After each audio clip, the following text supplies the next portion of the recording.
I spent 2 days hiking with a friendly stranger who offered to show me a shortcut until I found my face on a missing persons board at the ranger station. If that sounds impossible, stay with me, because what happened next is the reason I never hike alone anymore. Make sure you hit subscribe, because these stories only get darker from here. This happened last April in the Cascade Range in Oregon. I'm an experienced hiker, done plenty of solo trips. I'd planned a 3-day loop through some of the more remote sections. The weather was perfect, trails were clear, and I was looking forward to disconnecting from everything. On day 1, around noon, I met another hiker at a trail junction. Guy in his 40s, fit, expensive gear, friendly smile.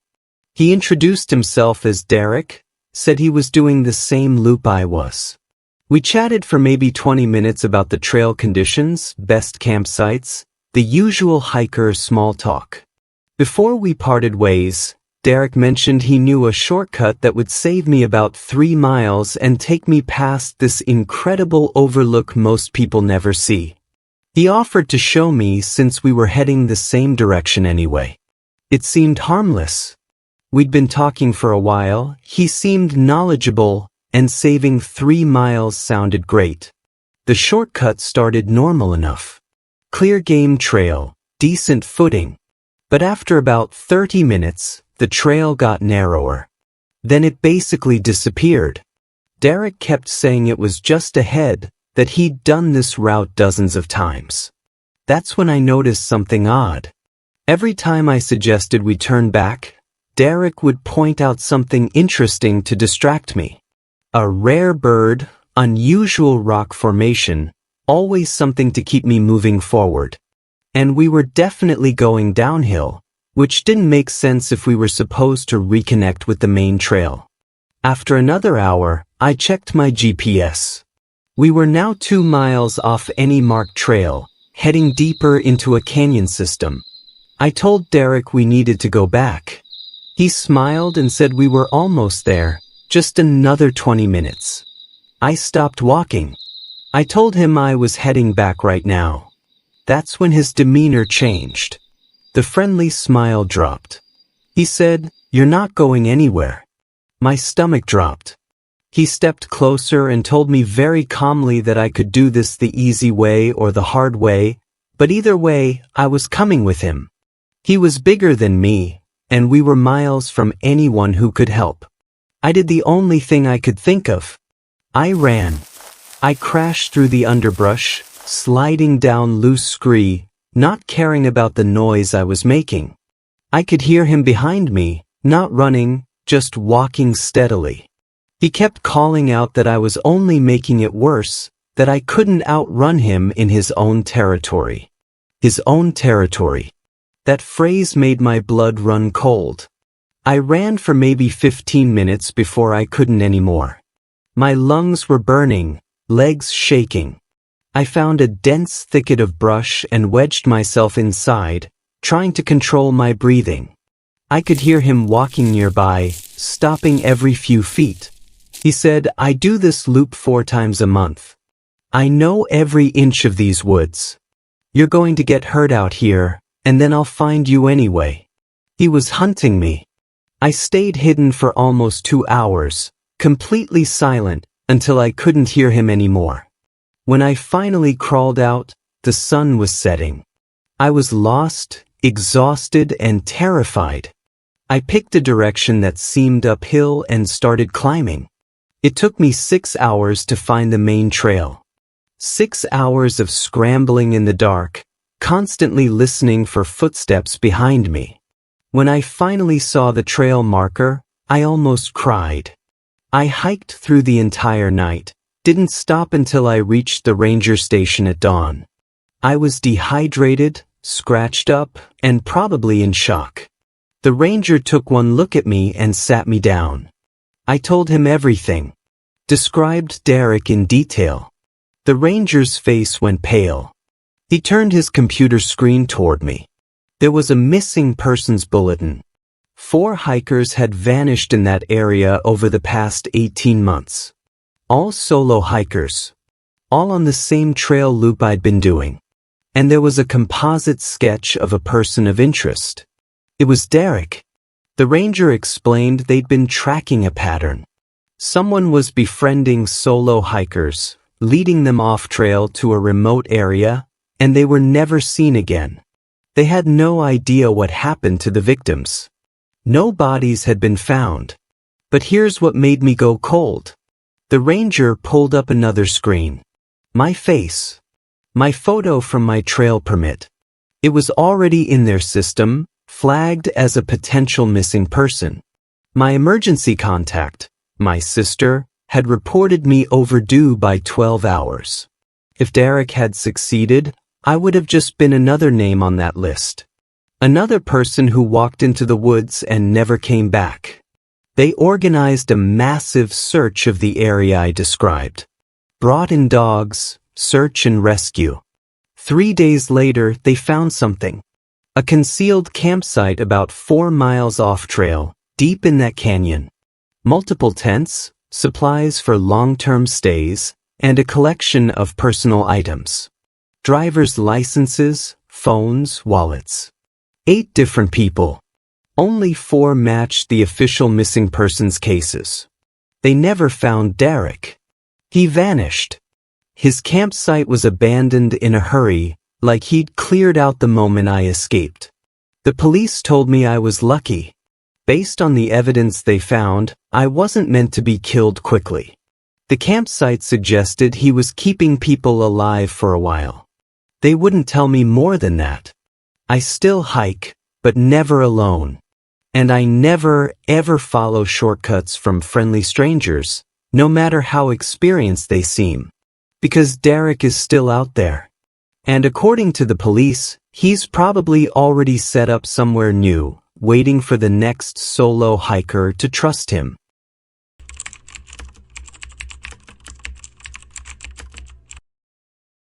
My daughter found a trail of painted stones leading into the woods behind our rental cabin, and every single one had her name on it. This happened last summer in upstate New York. My wife, my 6-year-old daughter, and I rented a cabin for a week. Remote location, surrounded by dense forest, exactly the peaceful getaway we needed. The second morning, my daughter came running inside holding a painted stone. Her name was written on it in careful letters. She was thrilled, thought it was a treasure hunt left by the previous guests. My wife thought it was charming. I was immediately uncomfortable. The paint was fresh, still tacky to the touch. And the stone was sitting on our porch, in a spot I'd walked past just an hour earlier. It hadn't been there before. The next morning, another stone appeared. This one was 20 feet into the woods. Then another, leading deeper into the trees. My daughter begged to follow them. Against my better judgment, we did. The trail led to a small clearing about 200 feet from the cabin. In the center was a crude arrangement, stones in a circle, with a child's drawing scratched in the dirt. A stick figure girl with the same dress my daughter was wearing. That's when I noticed the smell. Faint but wrong. Like someone had been living out there. I grabbed my daughter and we headed straight back. That night I stayed awake, watching through the window. At around 2 a.m., I saw a flashlight beam moving through the trees, heading toward our cabin. I woke my wife, told her to lock herself and our daughter in the bedroom. I grabbed my phone and went outside. The flashlight clicked off immediately. But I could hear breathing, close by, just beyond the porch light's reach. I called out, identifying myself, saying I'd called the police. The breathing stopped. Then I heard footsteps running away, crashing through the underbrush. I called the actual police. They came out at dawn, searched the area. What they found made my skin crawl. About a quarter mile from our cabin, they discovered a camouflage tent. Inside were bins of painted stones, dozens of them, each with a different name. Children's names. But here's the thing that made it so much worse. There were photographs. Polaroids of different families, different cabins, taken through windows. Kids playing in yards. Parents sleeping. Some of the photos were dated going back 3 years. And there was a journal. Pages and pages of observations about families who'd rented cabins in that area. Routines, schedules, which kids were friendliest, which parents were most distracted. Our family was in there. 3 days of notes about us, about my daughter specifically. The detective told me this wasn't random.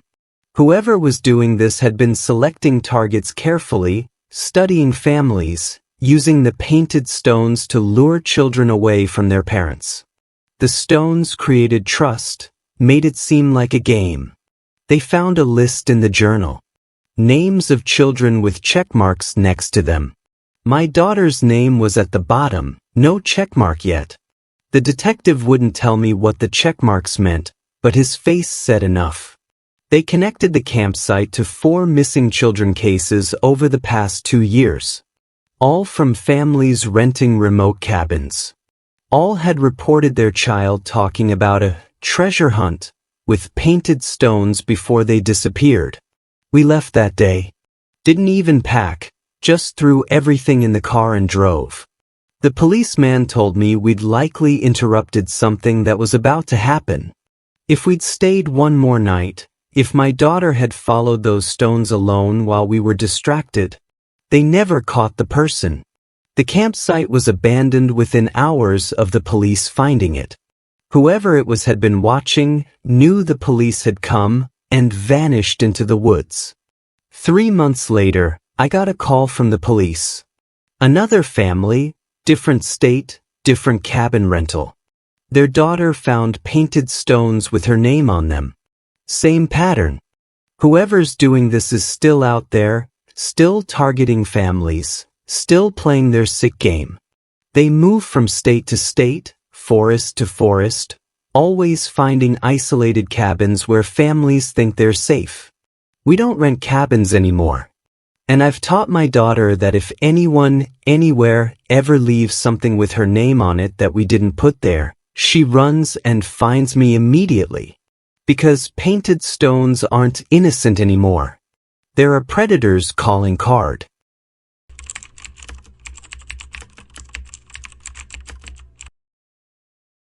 I found a park ranger's radio on the trail, and for 3 hours, it warned me about myself. This happened last November in Olympic National Forest in Washington. I'd just gone through a rough breakup and needed to clear my head. Solo backpacking seemed like the answer. The trail was well marked, moderate difficulty, a simple 2-day circuit. About an hour in, I passed another hiker heading the opposite direction. He looked at me and said, "Turn back. They're watching the trails today." I figured he meant park rangers or maybe something about illegal activity in the area. I kept going. 2 hours into the hike, I found a ranger radio partially buried under leaves. It was still functional. I picked it up, thinking I should return it to the ranger station. Static crackled, then a clear voice.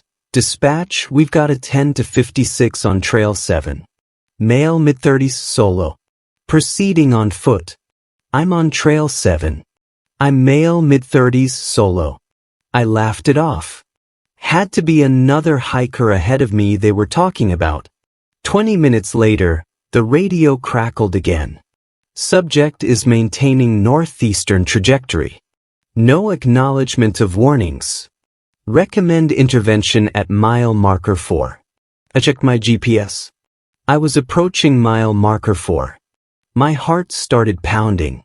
When I reached the marker, 2 rangers stepped out from the tree line, blocking my path. One of them said, "Sir, we need you to come with us. For your safety." I asked what was going on. They exchanged a glance. The older one said, "You don't remember calling dispatch?" I told them I didn't have a radio, except the one I'd just found. Both rangers tensed up. The older one said that was their missing equipment and asked where I found it. I explained, showed them the location. They conferred privately, kept glancing at me like I was dangerous. Then the radio in my hand crackled. Dispatch, subject is becoming agitated. Show 2 on scene. The senior ranger reached for his hip mic. It was already clipped to his belt. The radio I was holding was transmitting dispatch calls before they happened. Both rangers heard it too. The younger one went pale. The senior ranger asked slowly, "Who just said that?" The radio responded, "Subject is armed." I repeat, armed. Officers proceed with caution. Both rangers checked me instinctively. I wasn't armed. Then the junior ranger whispered, "Tom, your gun." The senior ranger looked down. His holster was empty. His service weapon was gone. We all backed away from each other. The radio continued, "Shots fired. Officer down. Suspect fleeing northwest." No shots had been fired. Nothing had happened yet. I realized what I was holding. The radio wasn't broadcasting what was happening. It was broadcasting what would happen. Tom, the senior ranger, demanded I give him the radio.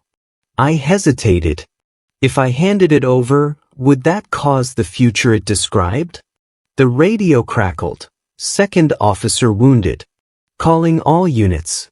The junior ranger was panicking, telling Tom we needed to leave immediately. Tom reached for his weapon, then remembered it was missing. They both turned to look at my backpack. Tom's service weapon was somehow in my bag. I had no idea how it got there. We stood in a stalemate. Nobody knew what was real anymore. The radio went silent for 30 seconds. Then, suspect neutralized. 2 officers Kia. Cleanup crew en route. I dropped the radio. I told them I wasn't going to hurt anyone. Tom's voice shook. Then how does it know? How does it know? I backed away slowly, hands raised. I stepped on something. It cracked under my boot. I looked down. A human skull, partially buried in the dirt. Then another. And another. We were standing in an unmarked grave site. Tom examined the nearest skull. It still had a radio headset attached. Scraps of an old Park Service uniform clung to the bones. There were dozens of bodies. The radio crackled back to life, but the voice was different. Multiple voices overlapping. I was a ranger here in 1987. They sent me to investigate missing hikers. I found the radio too. It tells you what will happen, and then it makes it happen. Tom backed away from the grave site. He said, "This is a kill box. It's not predicting the future. It's scripting it." I understood. The radio doesn't broadcast what will happen. It creates a scenario where victims panic and fulfill the broadcast through fear and self-defense. We all backed away slowly. The radio kept broadcasting increasingly violent scenarios. We ignored it. I carefully removed Tom's gun from my bag and placed it on the ground. We walked in silence for 15 minutes. When we reached the trailhead, multiple police vehicles were waiting. Dispatch had received calls about an armed and dangerous suspect. But those calls came from the cursed radio, not from Tom. Tom tried explaining to his supervisor. There was no suspect, just a supernatural trap. His supervisor didn't believe him. Tom was suspended for losing his weapon and filing false reports. 1 month later, I received a package. Inside was a ranger radio and a note in Tom's handwriting. It found me. Kept broadcasting. I tried to ignore it. I couldn't. "I'm sorry." There was a news clipping. Park Ranger Thomas Wade dies by suicide, gunshot wound. My phone rang. A known number. I answered. Static. Then my own voice came through the speaker. "Hello? Who's this?" The radio has my voice now. Somewhere out there, it's still broadcasting. And I'm part of the script. That's all 3 stories. If any of these gave you chills, or if you've ever had your own unexplainable experience in the woods, drop it in the comments below. I read every single one. And if you made it this far, you're exactly the kind of person who needs to subscribe, because I've got more stories that'll keep you up at night. Hit that bell icon so you don't miss the next one. Trust me, you'll want to hear what happens when someone follows strange lights in the forest. Thanks for watching, and remember, some places aren't meant to be explored alone.